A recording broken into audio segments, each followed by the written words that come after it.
इसमें इन्होंने कंडीशन लगा दिया है कि आपको परीक्षा पास करना होगा। तो परीक्षा पास करने के लिए तो फिर तो कंडीशन लगा दिया, तो ये शिक्षकों को स्वीकार नहीं है। और स्वीकार ही नहीं है बल्कि यह कॉन्स्टिट्यूशनल भी नहीं है, यह अनकॉन्स्टिट्यूशनल है, अवैधानिक है। ये शिक्षा विभाग के जो आलाधिकारी लोग हैं और जो लोग भी इस तरह का कानून बनाने वाले, चाहे वो राजनेता हों चाहे पदाधिकारी हों, मुझे हैरत हुई यह देख करके कि इतनी भी सामान्य समझ इन लोगों को कैसे नहीं है, या कोई फिरकी ले रहा है, कोई षड्यंत्र रच रहा है शिक्षक और सरकार के संबंधों के बीच में खटास पैदा करने के लिए। ऐसा कहीं हुआ है पूरे हिंदुस्तान ही नहीं पूरी दुनिया में ऐसा हुआ है कि आप एक बार बहाल करके कहिए कि 60 साल के लिए आप परमानेंट हैं और बाद में एक नई नियमावली लाके और कहिए कि अब इस नियमावली में आप आ गए हैं, अब परीक्षा दीजिए ना तो आपको हटा देंगे।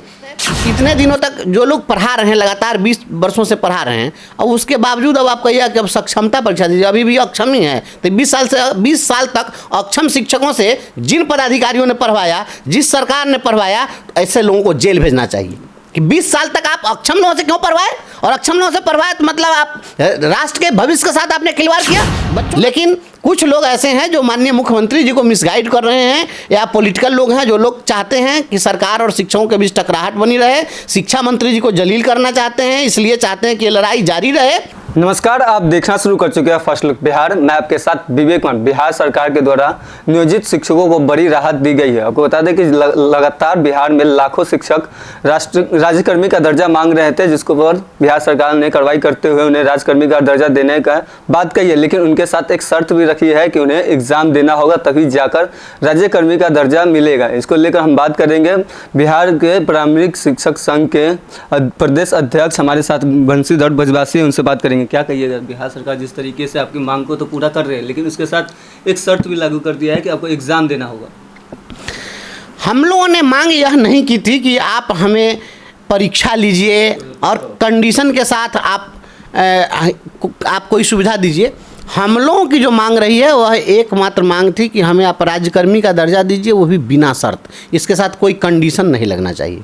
तो इन्होंने जो अभी एक प्रारूप जो तैयार किया है, जिसे सार्वजनिक किया है, इसमें इन्होंने कंडीशन लगा दिया है कि आपको परीक्षा पास करना होगा। तो परीक्षा पास करने के लिए तो फिर तो कंडीशन लगा दिया, तो ये शिक्षकों को स्वीकार नहीं है। और स्वीकार ही नहीं है बल्कि यह कॉन्स्टिट्यूशनल भी नहीं है, यह अनकॉन्स्टिट्यूशनल है, अवैधानिक है। बिहार सरकार के किसी भी पदाधिकारी को या सरकार को अब कोई राइट नहीं है कि आप यह कहिएगा कि एग्जामिनेशन लेंगे और तभी आपको हम राज्यकर्मी के रूप में रखेंगे। यह हो सकता है कि ये परीक्षा की बात कहते हैं कि प्रमोशन दे देंगे, ये कर देंगे, वो कर देंगे, तो परीक्षा ले सकते थे। लेकिन जो बातें आई है इसमें कहा है कि 3 बार परीक्षा लेंगे और 3 बार आपको मतलब 3 मौका दिया जाएगा, उसमें से एक परीक्षा में आपको सफल होना पड़ेगा। अगर सफल नहीं होंगे तो आपको सेवा से हटा दिया जाएगा। ये शिक्षा विभाग के जो आलाधिकारी लोग हैं और जो लोग भी इस तरह का कानून बनाने वाले, चाहे वो राजनेता हों चाहे पदाधिकारी हों, मुझे हैरत हुई यह देख करके कि इतनी भी सामान्य समझ इन लोगों को कैसे नहीं है, या कोई फिरकी ले रहा है, कोई षड्यंत्र रच रहा है शिक्षक और सरकार के संबंधों के बीच में खटास पैदा करने के लिए। बिहार ही नहीं और भारत ही नहीं पूरी दुनिया के अंदर में कोई ऐसा कानून नहीं है, कोई ऐसा संविधान नहीं है जिसके तहत किसी भी व्यक्ति को आप एक नियमावली के तहत पहले 60 साल के लिए बहाल कर लीजिए। आप जब किसी की बहाली करते हैं तो आप सर्विस कंडीशन तय करते हैं कि आपकी यह योग्यता होनी चाहिए, आपको ये परीक्षा देनी होगी, या जो भी शर्तें हैं, इन शर्तों को आप पूरा करेंगे तो आप इस पद पर नियुक्त हो जाएंगे। और नियुक्ति जो होगी वह 60 साल के लिए होगी। इसके पूर्व जो नियुक्ति हुई है उस नियुक्ति में सभी की सेवा 60 वर्षों के लिए है। ये कोई अब औपबंधिक हम लोग नहीं है, अस्थाई नहीं है, बल्कि 60 वर्षों के लिए अस्थाई सेवा में पहले से हैं, भले ही नियोजित हैं चाहे जिस रूप में भी रहें, लेकिन 60 साल के लिए। और अब एक नई नियमावली को ला दिया गया, और नई नियमावली जब आई है तो कहे कि नहीं, अब आप इस नियमावली से कवर्ड होंगे और आप इस नियमावली के तहत अब आपका नाम बदल दिया जाएगा। अब आप इसमें विशिष्ट शिक्षक कहलाएंगे और आपको एक परीक्षा पास करना पड़ेगा, अगर पास नहीं करेंगे तो आपको सेवा से हटा दिया जाएगा। ऐसा कहीं हुआ है पूरे हिंदुस्तान ही नहीं पूरी दुनिया में ऐसा हुआ है कि आप एक बार बहाल करके कहिए कि 60 साल के लिए आप परमानेंट हैं और बाद में एक नई नियमावली लाके और कहिए कि अब इस नियमावली में आप आ गए हैं, अब परीक्षा दीजिए ना तो आपको हटा देंगे। ऐसा नहीं हो सकता। बिहार सरकार के द्वारा जो एग्जाम है रखा गया वो सही है या गलत है? देखिए, यह बिल्कुल अनकॉन्स्टिट्यूशनल है, यह अवैधानिक है, नियम संगत नहीं है, कानून विरुद्ध है। इसलिए ये परीक्षा की जो बात है इसको सरकार को वापस लेना होगा, और सरकार यदि वापस नहीं लेगी तो यह मामला कोर्ट में जाएगा, और कोर्ट में जाएगा तो इनके नियमावली को निरस्त कर देगा। जैसा अभी इसके पहले इन्होंने लाया था ना, प्रधानाध्यापक के लिए, प्रधान शिक्षक के लिए नियमावली इन्होंने बनाई, वो नियमावली कोर्ट में डिश हो गया। अभी इन्होंने एक ला दिया था कि जो कोचिंग है वह विद्यालय अवधि में नहीं चलेंगे, हाईकोर्ट ने रोक लगा दिया ना। तो इस तरह से ये लगातार निरंतर अनकॉन्स्टिट्यूशनल बात कर रहे हैं और इस तरीके से ये प्रारूप बना रहे हैं। ये प्रारूप नहीं चलेगा। मैं आग्रह करता हूं बिहार सरकार के तमाम आलाधिकारी और मंत्रीगण से कि आप लोग इस पर संज्ञान लीजिए, क्योंकि हम भी चाहते हैं कि सरकार और शिक्षक के बीच जो टकराहट है, 2 दशकों से जो लड़ाई चल रही है, आप ये लोगों खत्म। की मांग तो राष्ट्रकर्मी का दर्जा पाने के लिए था, तो सरकार उस पर तो कर ही रही है और उस पर एग्जाम दे रहे हैं, तो एग्जाम देने में क्या परेशानी हो रही है आप लोगों को? एग्जाम में परेशानी मेरा कहना है कि एग्जाम आप क्यों लीजिएगा, आपका उद्देश्य क्या है एग्जाम लेने का? एग्जाम लेने का उद्देश्य आखिर होना चाहिए ना कि आप एग्जाम क्यों ले रहे हैं। अब आप बताइए कि अब हमारे बहुत सारे नियोजित शिक्षक सेवानिवृत्त हो गए, बहुत लोग सेवानिवृत्त, हर महीने कुछ ना कुछ लोग रिटायर कर रहे हैं। तो जो आज रिटायर करने जा रहा है वो अब एग्जाम की तैयारी करेगा। और स्वाभाविक चीज़ है, परीक्षा किसी की भी हो, परीक्षा छोटी हो, परीक्षा बड़ी हो, परीक्षा डिफिकल्ट हो, परीक्षा ईजी हो, किसी तरह की परीक्षा होती है तो एक मानसिक रूप से व्यक्ति परीक्षा की तैयारियों में लग जाता है।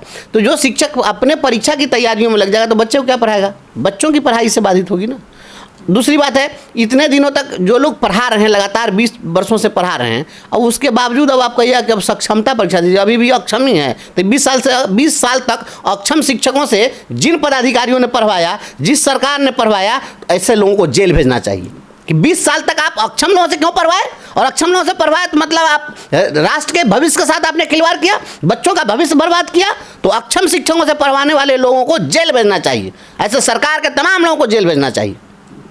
हमारी एक और बात है कि जैसे एग्ज़ाम का जो नतीजा है उसका विरोध कितना तक करिएगा कि एग्ज़ाम अब लोग दीजिएगा या नहीं? नहीं, कोई एग्ज़ाम नहीं देगा, एग्ज़ाम का विरोध होगा। अभी जैसे इन्होंने कहा था कि लोग बीपीएससी से एग्ज़ाम हो रहा है, उसमें सभी लोग शामिल हों, तो नगण्य लोग, बहुत गिने चुने लोगों ने फॉर्म फिलअप किया, और उसमें भी अधिकांश लोग वो फॉर्म फिलअप किए जो लोग जैसे बेसिक ग्रेड के थे, वो प्राइमरी स्कूल में थे तो हाई स्कूल में जाना चाहते थे, तो उसके लिए उन्होंने भरा।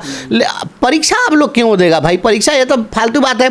यह जनता को कर्णप्रिय बात लगती हो और शिक्षक को डेमोरलाइज करने के लिए आप इस तरह से काम करें। आप बार बार किसी को डेमोरलाइज कीजिएगा। दक्षता परीक्षा आपने लिया है, इसके पहले जो शिक्षक हैं दक्षता परीक्षा दी है ना, पात्रता परीक्षा आपने लिया है ना, टीईटी किया है ना, तो दक्षता परीक्षा दिया, पात्रता परीक्षा दिया, डीएलएड किया, बीएड किया, लगातार आप उसका ट्रेनिंग करा रहे हैं, ये टेस्ट वो टेस्ट, लगातार हर दिन तो परीक्षाएं ही ले रहे हैं। और सबसे बड़ी परीक्षा तो हमारे आंदोलन में आप लेते रहते हैं। और क्या परीक्षा चाहिए? आपका जाति गिनना था तो सबसे पहले गिन के हम लोग दे दिए। कौन सा ऐसा काम है आपका जिस काम में शिक्षक फेलियर हुआ है? आपदा का काम होगा, शिक्षक पहले करके देता है। इलेक्शन का काम होता है, बताइए ना, आप लोग तो पत्रकार हैं, बताइए कि कहीं पर इलेक्शन का काम फेल हो गया हो? शिक्षक लोग ना कराते हैं। आपका इलेक्शन करा देते हैं, जनगणना करवा देते हैं, जाति गणना करवा देते हैं। आप जो काम में लगा देते हैं तो टीचर उसमें खरा उतरता है।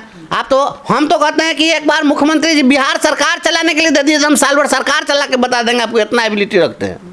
तो आप सक्षमता परीक्षा देते हैं, सब सक्षम है सारे शिक्षक। संवैधानिक रूप से देखे जो एग्ज़ाम का जो रूपरेखा तैयार किया जाएगा वो कितना हद तक सही है और सही में नहीं, या तुरंत जैसे ही अभी तो प्रारूप है, अभी यह प्रारूप है, कोई फाइनल डिसीजन नहीं है, तो प्रारूप है। अगर ये परीक्षा वाले शर्त को हटा लेते हैं तो अच्छा है, नहीं तो ऐसी स्थिति में मामला हाई कोर्ट जाएगा, और हाई कोर्ट में जाएगा तो ये चुटकी में ख़त्म हो जाएगा, ये नहीं टिकने वाला है। ये हाई कोर्ट इसको तुरंत निरस्त कर देगा। आप सोचिए ना, हाई कोर्ट के उसी जज के को कहा जाए कि आप जज साहब एक बार जज बन चुके हुए हैं, आप फिर अब आप एक बार और आपको अभी जज से नाम बदल करके आप बहुत बड़का कुछ दूसरा कुछ नाम दे देते हैं, फिर एक बार आप परीक्षा पास कीजिए, नहीं तो आपको हटा देंगे। तो ये चलने वाली बात है, और ऐसा थोड़ा ही होता है। सरकारी सेवा में कोई इसीलिए आता है कि उसमें अस्थायित्व हो, और अस्थायित्व जो होता है, कोई भी व्यक्ति जो अपने भविष्य की सुरक्षा चाहता है, इसी के लिए वो सरकारी सेवा में आना चाहता है, और कुछ नहीं है। निजी क्षेत्रों में और अन्य क्षेत्रों में वहाँ भविष्य की सुरक्षा नहीं रहती है, वहाँ हमेशा जो संशय की स्थिति रहती है, चुनौतीपूर्ण होता है, जोखिमपूर्ण होता है। लेकिन यहाँ पर लोग चाहते हैं कि एक बार हो गए तो 60 साल तक हमारी सेवा हो गई, इस बीच में हमको बहुत ज़्यादा परेशान होने की जरूरत नहीं है, पूरे मनोयोग से काम करें। तो प्रतिदिन चुनौतियों का सामना करना पड़ेगा, तो ये परीक्षा, आंदोलन, धरना, ये वो, प्रतिदिन शिक्षकों पर कार्रवाई, तो इस तरीके से जो कुछ भी आप करेंगे तो शिक्षकों को आप चैलेंज करेंगे, शिक्षकों को चुनौती देंगे, उनको आप तंग करेंगे, तो इससे शिक्षकों की ऊर्जा समाप्त होती है ना। आप सोचिए अभी जितनी लड़ाइयाँ हुई हैं, अगर यह लड़ाई नहीं होती और सरकार स्वयं इस तमाम चीज़ों को मान ली होती, तो ऐसी स्थिति में हम जो भी ऊर्जा लगा रहे हैं इस नियमावली को बनाओ, ऐसे करो वैसे करो, यह ऊर्जा कहाँ लगती? विद्यालयों में हम लगाते, बच्चों को बेहतर दे करके आते। तो बच्चों को हम बेहतर देते, वह ऊर्जा सरकार इन चीज़ों में अपव्यय कर रही है, इससे बच्चों का नुकसान हो रहा है। अच्छा, आपको क्या लगता है जिस तरीके से लगातार आप लोग मांग कर रहे हैं कि राज्यकर्मी का दर्जा मिले, लेकिन सरकार कुछ न कुछ इस तरीके से आदेश ला देती है या शर्त लागू कर देती है, क्या उनका मंशा है कि उन्हें राज्यकर्मी का दर्जा दे या इसी तरह शिक्षकों को घुमाते रहे या आंदोलन करवाते रहे? एक बार 87 में भीषण बाढ़ आई थी, और बाढ़ जब आई थी हमारे इलाके में, तो आए थे अधिकारी लोग, कृषि विभाग के अधिकारी लोग आए, और कृषि विभाग के जब अधिकारी लोग आए तो उन्होंने देखा कि जो धान की जो फसलें थी पानी में डूब गई थी। तो कहा कि आप लोग धान की जो फसल लगाते हैं पानी में जब डूब जाता है बरसात के दिनों में, तो कोई ऐसा पौधा आप लगाते, ऐसी कोई खेती करते जिसका पौधा बड़ा बड़ा होता, पानी में नहीं डूबता, फसल बर्बाद नहीं होता। तो पूछा कि ऐसा कौन सा पौधा है जो सबसे बड़ा होता है अनाज में? तो लोगों ने कहा कि अरहर का पौधा होता है। अरहर का पौधा वास्तव में 8-8 फीट 10-10 फीट का हो जाता है, तो इतना लंबा लंबा हो जाता है। तो कहा कि तो अरहर की खेती क्यों नहीं कर देते, वो नहीं डूबता। उस उल्लू को पता ही नहीं था कि अरहर में थोड़ा सा भी पानी लगे तो पूरा सूख जाएगा। तो जिसको खेती का नॉलेज नहीं है, जब वो खेती करने जाएगा तो कहेगा कि बरसात में अरहर की खेती कर दीजिए। जिसको शिक्षा की समझ नहीं है तो आके कहेगा जो हर दिन मास्टर को तंग करो, इससे पढ़ाई बढ़ जाएगी। तो जिसको जो समझदारी नहीं है, इंजीनियरिंग की जिसको जानकारी नहीं है, उनको लगता है कि बिहार सरकार में जो शिक्षा का जो विभाग देख रहे हैं उनको शिक्षा का समझ नहीं है। कौन है? हमको एक भी पदाधिकारी बता दीजिए जिसको शिक्षा की समझ है। के पाठक जी बीएड किए हैं, एमएड किए हुए हैं।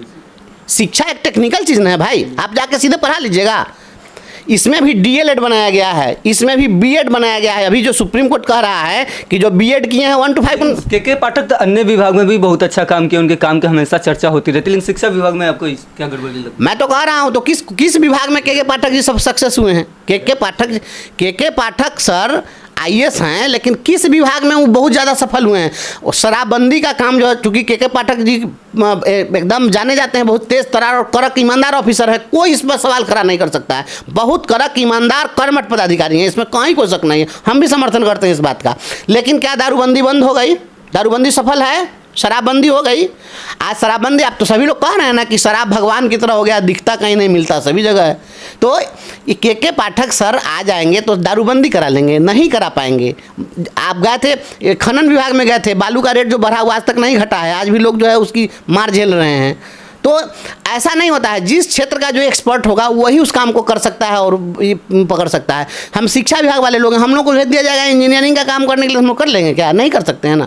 तो इस चीज़ को समझना पड़ेगा। शिक्षा बहुत बारीक चीज़ है। अभी मैं जो कह रहा था उस बात को समझिए, टेक्निकल चीज़ है। अभी हाई कोर्ट, सुप्रीम कोर्ट ने कहा कि जो बीएड वाले लोग हैं वह 1 to 5 के टीचर नहीं बनेंगे। क्यों कहा?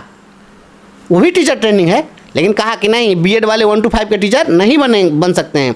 इसलिए क्योंकि जो बीएड होता है वह एडोलेसेंस अवस्था के बच्चों को हैंडल करने की ट्रेनिंग होती है, किशोरावस्था के बच्चों को पढ़ाने का उसमें प्रशिक्षण दिया जाता है। और 1 to 5 के लिए डीएलएड है, उसमें बच्चों के जो है जब दांत जमता है उस समय से लेकर उसके घसीट आरेखन अवस्था, जब घसीटता है कुछ घसता है बच्चा, उस समय से लेकर के और उसको अक्षर और अंक तक पहचानने तक की शिक्षा के संबंध में उसमें ट्रेनिंग दी जाती है।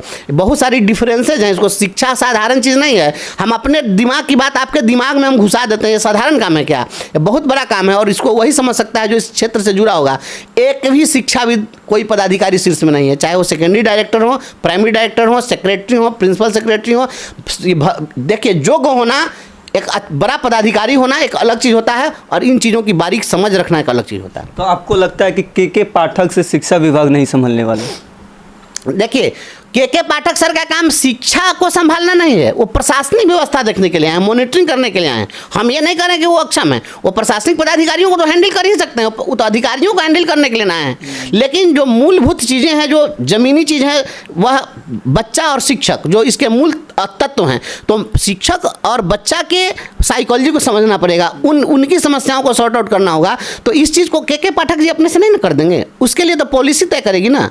के पाठक जी कोई ऐसा तो नहीं है कि वो विधायिका है जो कानून बना देंगे, वो तो एग्जीक्यूटिव हैं, कार्यपालिका हैं। तो वो तो सरकार जो कानून बनाती है उसको ये लोग फॉलो करते हैं। तो सरकार में बैठे हुए जो लोग हैं वो सभी लोग कौन लोग बहुत बड़का विद्वान लोग बैठे हुए हैं, ऐसा नहीं है। एक भी शिक्षाविद बता दीजिए ना, कोई बहुत बड़ा शिक्षाविद जिसका नाम पूरे इंडिया में हो, ऐसे लोगों को कभी शिक्षा विभाग बुलाया हो, उनसे सलाह लिया हो कि आप बताइए हम शिक्षा विभाग को सुधारना चाहते हैं। शिक्षा विभाग को डंडे के बल पर शिक्षकों को आप नहीं सुधार सकते हैं, व्यवस्था को नहीं सुधार सकते हैं। उसके लिए आपको यह समझना पड़ेगा कि बच्चों को कैसे पढ़ाया जाए, शिक्षकों को कैसे, शिक्षक जो अपनी समस्याओं से ग्रसित होगा वो कुछ नहीं कर सकता है।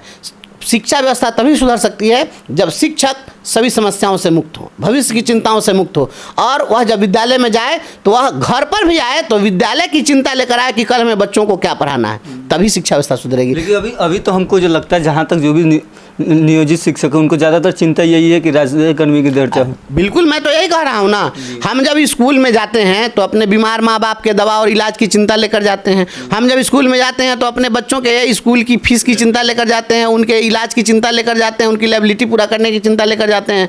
हम जब स्कूल में जाते हैं तो तमाम तरह की समस्याओं से ग्रसित हैं, उस समस्याओं की चिंता लेकर जाते हैं, और जब आते हैं तो फिर उसी में उलझ करके रह जाते हैं। फिर आपको लगता है कि सरकार इस पर जल्दी कोई एक्शन बदल लेना चाहिए? मैं आग्रह करता हूँ, आदरणीय के पाठक जी से मैं आग्रह करना चाहता हूँ कि आप अपर मुख्य सचिव हैं और आपसे अपेक्षाएं हैं, बिहार के लोगों की अपेक्षाएं हैं, और आप एक योग्य और सक्षम कर्मठ ईमानदार पदाधिकारी हैं। आपके जैसा पदाधिकारी शायद ही कोई हो बिहार के अंदर में। तो इन चीज़ों की हमारी जो भावना है उसको समझना चाहिए, और इस भावना को मैं यह जान रहा हूं कि आदरणीय के पाठक जी हम लोगों के साथ हैं, और वो चाहते हैं कि परीक्षा नहीं हो। क्योंकि पिछले दिनों जो VC आयोजित की गई थी उसमें उन्होंने जिला स्तरीय पदाधिकारियों से जब बात की तो कुछ लोगों ने सलाह दिया था कि एग्जाम लिया जाए, तो उन्होंने ही कहा कि नहीं, एग्जाम नहीं लेना चाहिए, कि जीवन भर ये लोग एग्जाम देगा। तो के पाठक सर बहुत पॉजिटिव हैं, लेकिन कुछ लोग ऐसे हैं जो माननीय मुख्यमंत्री जी को मिसगाइड कर रहे हैं, या पॉलिटिकल लोग हैं जो लोग चाहते हैं कि सरकार और शिक्षकों के बीच टकराहट बनी रहे, शिक्षा मंत्री जी को जलील करना चाहते हैं, इसलिए चाहते हैं कि ये लड़ाई जारी रहे। राजनीति में तो लोग साथ रह के भी लोग विरोध कर देते हैं ना, गद्दारी करते हैं, इधर उधर करते हैं। तो इस तरह से लोग कुछ लोग षड्यंत्र कर रहे हैं, नहीं तो के पाठक सर हम लोग के साथ हैं। इसलिए हाँ, ये व्यवस्था हमें विश्वास है कि वो इस पर निश्चित सवाल मेरा रहेगा कि देश में लोकसभा चुनाव भी आने वाले हैं। इस बीच में जो शिक्षक की मांग है, नियोजित शिक्षक की, अगर उस मांग को पूरा नहीं होता तो चुनाव पर भी कुछ असर पड़ेगा क्या? कुछ क्या पड़ेगा, बहुत असर पड़ेगा। चुनाव जो है लोकतंत्र है, लोकतंत्र में सभी लोगों को मत देने का अपना अधिकार है, और चुनाव के समय में सरकार तो वोट की भाषा समझती है।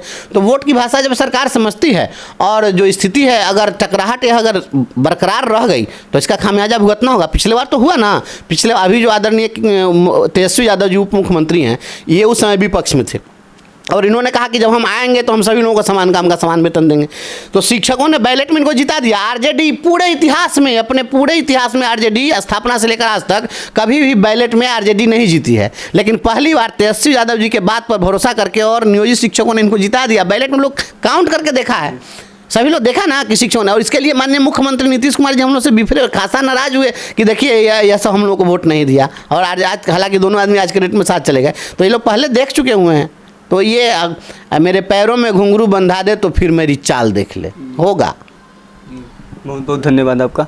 तो हमारे साथ प्रारंभिक शिक्षक संघ के प्रदेश अध्यक्ष बंशीधर बाजवासी थे। उन्होंने नई शिक्षा नियमों को लेकर विरोध भी किया है, और उन्होंने कहा है कि असंवैधानिक है, इन्हें कोई भी बार बार परीक्षा देने के लिए इस सरकारी नौकरी में नहीं आता, सरकारी नौकरी में अस्थायी रूप से रहने के लिए आता है। सरकार इस पर विशेष ध्यान देकर कुछ बदलाव करे, और अगर इस कानून को वापस नहीं लेती है तो हाई कोर्ट में जाते ही इस कानून को वापस होना ही होगा। तो इसी तरीके की खबर के साथ बने रहे, हमारे चैनल को लाइक करें, सब्सक्राइब करें।